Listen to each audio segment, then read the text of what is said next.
Welcome back, Cassidy. It's time for another week on the round trip with another all-time high for Bitcoin. It crossed the 124K, a huge milestone, but the end of the week saw some retracing because on Thursday, core CPI for the year over year came in slightly higher than expectations at 3.1% versus the expected 3, which pushed polymarket odds for a rate cut in September down by almost 10%. But October rates, the chances stayed nearly the same.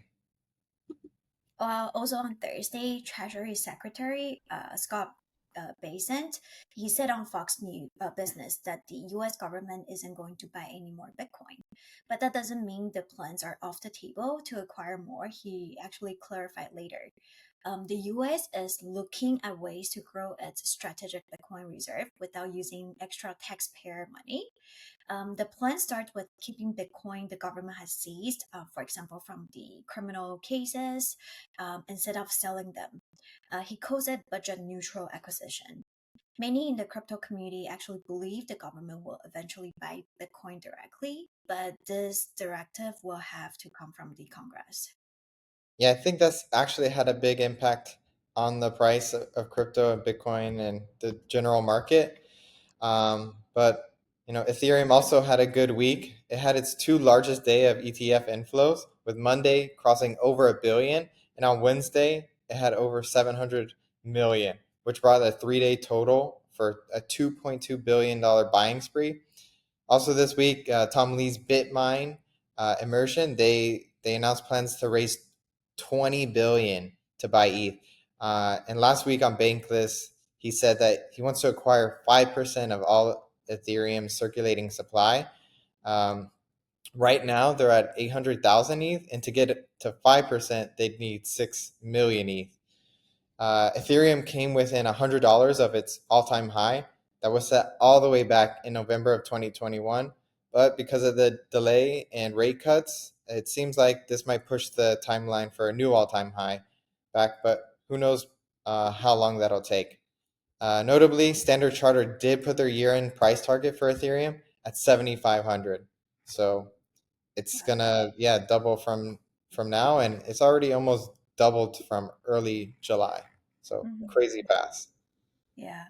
Well, nations around the world, they're at also different stages establishing central bank digital currencies. Today, let's look at the East, where South Korea and Japan, they're taking very different paths on digital money. For example, in Japan, the central bank, they want CBDC mainly for bank-to-bank transactions, just within the bank, while letting private companies handle everyday payments through stablecoins. So maybe even using what they learned to make the digital yen smoother. But over in South Korea, things are a little bit more dramatic. The CBDC project is actually on pause right now. Lawmakers, they are debating three different bills to create a Korean won stablecoin.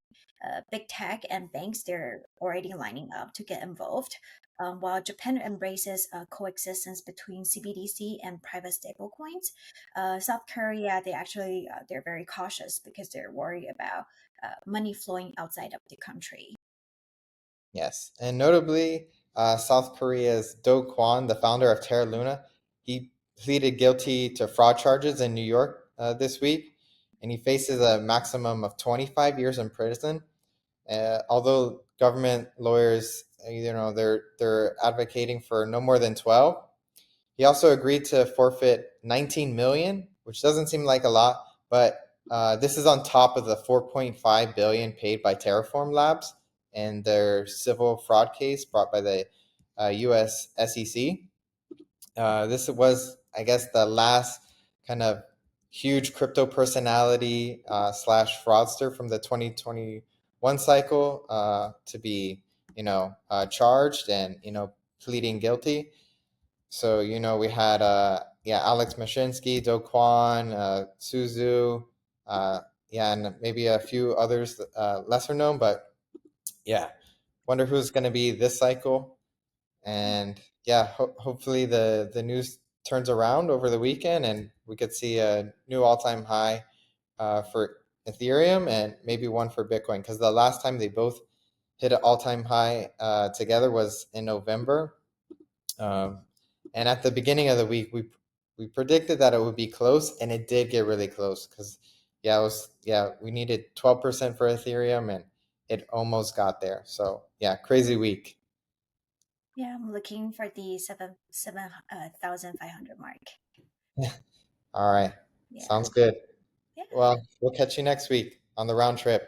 Thanks for joining. Thanks, John.